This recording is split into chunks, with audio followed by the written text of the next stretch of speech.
Hello students. So we are going to solve the Indian Accounting Standard 2025 question paper as per Karnataka University of Dharwad. Okay, and I'm going to cover only practical problems, that is practical questions. Okay, so let us go through the from section B, question number 3. Okay, so the following information is provided by Mayu Limited.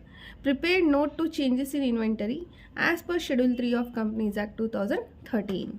Okay, so we need to prepare note to changes in inventory. Okay, so what all they have given: first, opening stock of finished goods 8 lakh, closing stock of finished goods 10 lakh, and opening stock of work in progress 6 lakh, closing stock of work in progress 9 lakh, opening stock of stock in trade 7 lakh, and closing stock of stock in trade 5 lakh. So this is information they have given in the question. Okay, so first we should take all the opening stock, that is opening stock of finished goods, WIP, and stock in trade. Okay, after that we need to deduct all the closing stock. Okay, note number 5, changes in inventory. Okay, particulars rupees. So first one we should take opening stock of finished goods. How much is there? 8 lakh. Okay, next WIP, that is work in progress. Opening stock of work in progress 6 lakh ಇದೆ. ಆಮೇಲೆ opening stock of stock in trade 7 lakh.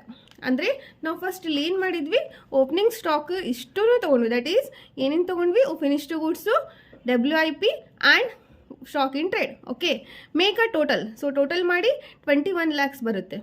Okay, next we should deduct, that is less closing stock of what finished goods. How much is there? 10 lakhs. ಎಷ್ಟಿದೆ? 10 lakhs ಇದೆ. Next closing stock of WIP work in progress ಎಷ್ಟಿದೆ? 9 lakh. Closing stock of stock in trade 5 lakh. So ಈ ಮೂರು ಏನು ಮಾಡಬೇಕು ರೀ, ನಾವು total ಮಾಡಬೇಕು. ಯಾವ್ಯಾವು? Closing stock of all these 3. ಆಯಿತಾ? ನೆಕ್ಸ್ಟು ಸೊ ಇಷ್ಟು ಟೋಟಲ್ ಎಷ್ಟು ಬರುತ್ತೆ? 24 lakh ಇದೆ. ಸೊ ಇಲ್ಲಿ ನೋಡಿ, ಓಪನಿಂಗ್ ಸ್ಟಾಕ್ ಎಷ್ಟಿದೆ? 21 lakh, ಕ್ಲೋಸಿಂಗ್ ಸ್ಟಾಕ್ 24 lakh ಇದೆ. ಸೊ ಇಲ್ಲೇನೈತಿ, ಕ್ಲೋಸಿಂಗ್ ಸ್ಟಾಕ್ ಜಾಸ್ತಿ ಇದೆ, ಓಪನಿಂಗ್ ಸ್ಟಾಕ್ ಕಮ್ಮಿ ಇದೆ. Okay, it is treated, will get minus 3 lakh. If it is opening stock is more, closing stock is less, in that case it is treated as expense. In this question it is closing stock is more, it is treated as income. Okay, so ishte ಏನ್ರಿ, ನಾಗಲ್ಲಿ ಹೇಳ್ದಂಗೆ opening stock ಕಡಿಮೆ ಇದೆ, closing stock ಜಾಸ್ತಿ ಇದೆ. So ಅವಾಗ minus ಬಂದರೆ ನಮಗೇನಾಗೈತಿ, income ಅಂತೇಳಿ consider ಮಾಡ್ತೀವಿ. ಇನ್ ಕೇಸ್ ಪಾಸಿಟಿವ್ ಒಳಗೆ ಬಂದರೆ ದಟ್ ಈಸ್ ಏನ್ರಿ, ಎಕ್ಸ್ಪೆನ್ಸ್ ಅಂತೇಳಿ ಕನ್ಸಿಡರ್ ಮಾಡ್ತೀವಿ. Okay, next question number 4. Following is the information provided by Sushmita limited connection with its borrowings. So what they said, information they have given which is related to borrowings. Okay, so what all they have given, let us see. 24 crores arranged by 10% debenture repayable after 8 years. 8 crores loan from ICICI for 8 years at 9% interest per annum. Next, 8 crores OD, that is overdraft from SBI at 13% interest per annum. The service charge for ICICI loan at 5%. Debenture are repayable at 5% premium. So what they said, calculate total borrowing cost as per Ind AS 23. Ind AS nothing but Indian Accounting Standard 23. We need to calculate what? Borrowing cost. So let us see now. So how we need to calculate? So first we'll take, that is note as per Ind AS 23, calculation of borrowing cost. Okay, so first what they said, 24 crore arranged by 10% debenture repayable after 8 years. So ಅಂದರೆ 24 crore debentures ಇದೆ. Okay, repayable after 8 years. ಅದ್ರ interest rate ಎಷ್ಟಿದೆ? 10% ಐತಿ. Okay, so ಈ 10% ನಾವು directly will take. See 10% per annum it is. Okay, not for 8 years, 10% per annum. So ಅದನ್ನು ಏನು ಮಾಡ್ಬೇಕು ರೀ, ನಾವು 24 crores ಇಂಟು 10% ಮಾಡಿ ಡೈರೆಕ್ಟ್ ತೊಗೋಬೇಕು. Okay, so interest on debenture. Okay, so 24 crore into 10%, that is 10 divided by 100, ಎಷ್ಟಾಯಿತು? 2 crore 40 lakhs ಆಯಿತು.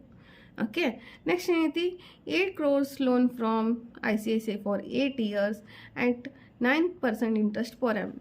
C ಇದು ಏನು ರೀ, 1 year ಇಂಟ್ರೆಸ್ಟ್ 9% ಐತಿ.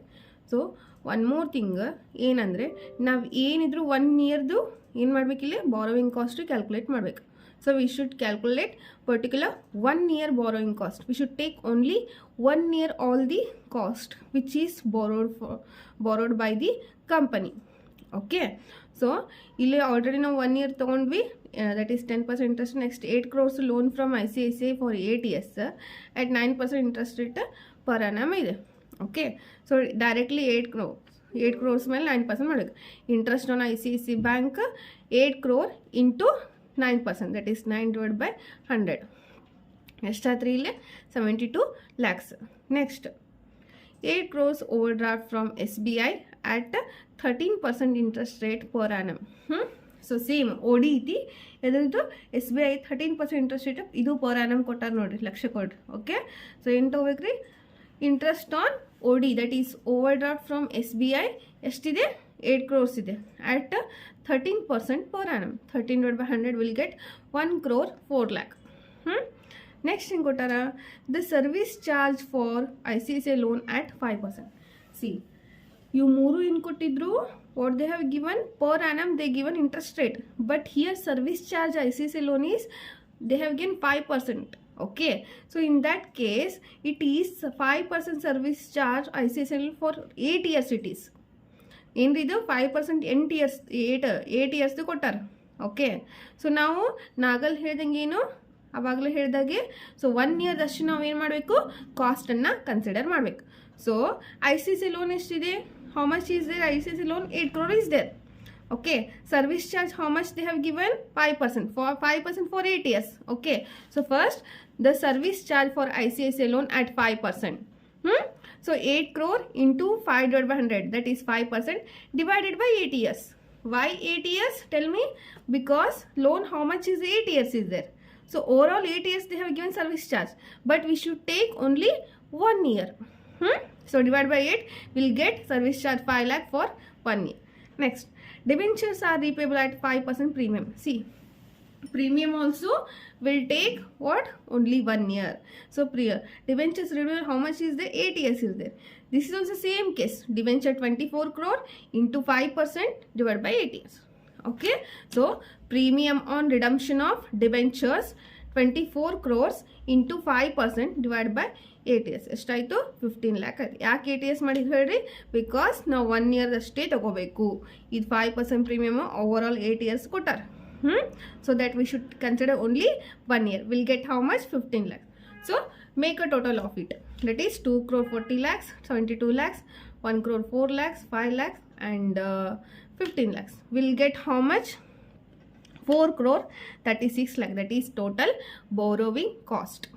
okay, okay, so 2 questions ಮುಗಿದ್ವಿ. ಈಗ ಇನ್ನು 1 question that is only practical questions I will solve ಅಂತೇಳಿ already ನಾನು ಹೇಳಿದ್ದೀನಿ.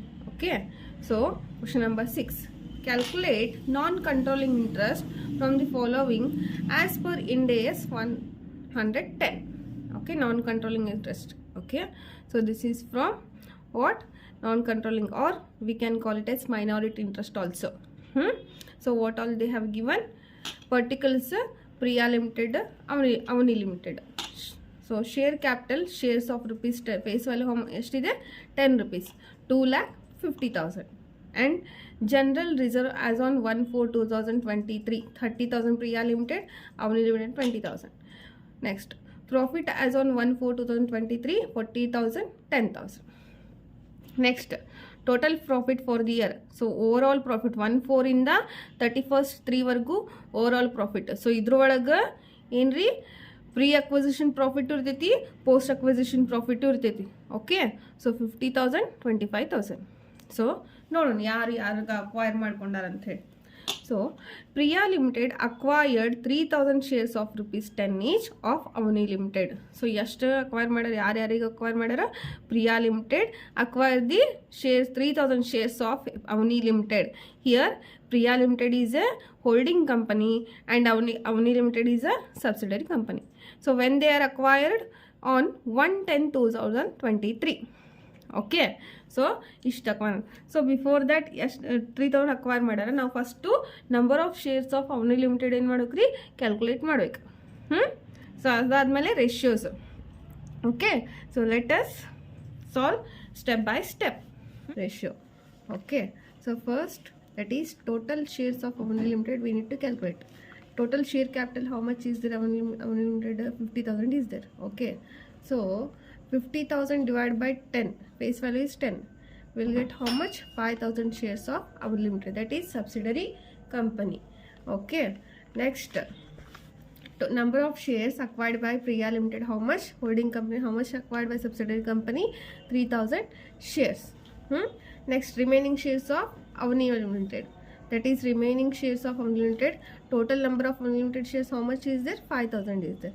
Minus how much Priya Limited acquired? 3,000. So 5,000 minus 3,000, we'll get 2,000 shares of remaining shares of Avani Limited. This is what it is, minority part of Avani Limited, means 2,000 shares having ownership of Avani Limited. Okay, so next, therefore ratio is equal to Priya is to Avani. Priya how much acquired? 3,000, and Avani remaining shares how much is there? 2,000. So 3,030 cancel, 3:2 is the ratio. Okay, acquisition period calculate ಮಾಡಬೇಕು. Okay, so first we should calculate what pre-acquisition period and post-acquisition period. So financially ಯಾವಾಗ start ಆಗಿದೆ? 1/4/2023 to closing date to 31st March 24. So date of acquisition, that is acquire ಯಾವಾಗ? Priya Limited acquired 3,000 shares of 10 each of Avani Limited on 1/10/2023. So that is date of acquired 1/10/2023. They have given in the question. Okay, next, so 1/4/2023 ಇಂದ ಸಾರಿ 1/10/2023 ವರೆಗೂ pre acquisition period ಅಂತ ಹೇಳಿ ಕರಿತೀವಿ.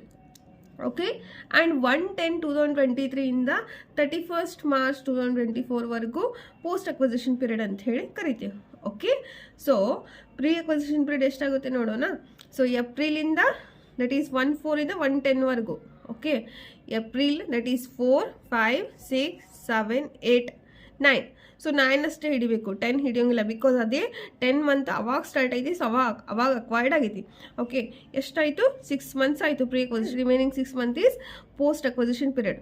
R else you can calculate, that is 10 to March 3.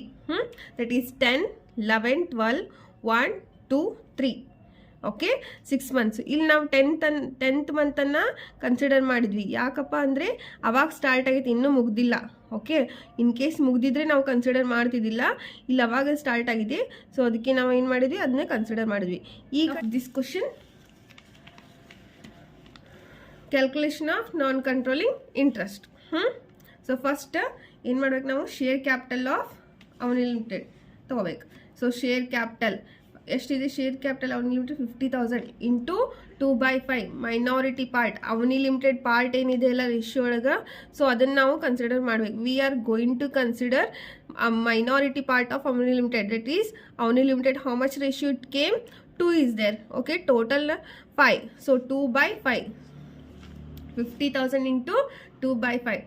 Okay, we'll get 20,000. So 20,000 ಬರುತ್ತೆ. Next, share of capital profit. So capital profit ಅಂದರೆ ಏನು? Pre acquisition profit ಅಥವಾ pre acquisition reserve ತಗೋಬೇಕು. Okay, and share of revenue profit ಅಂದರೆ post acquisition profit and post acquisition reserve we should take consideration. So general reserve as on 1/4/2023, how much is there? 20,000 is there.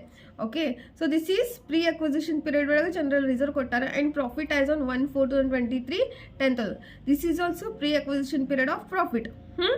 And total profit for the year, this involves both pre-acquisition period as well as post-acquisition period. Keep in mind.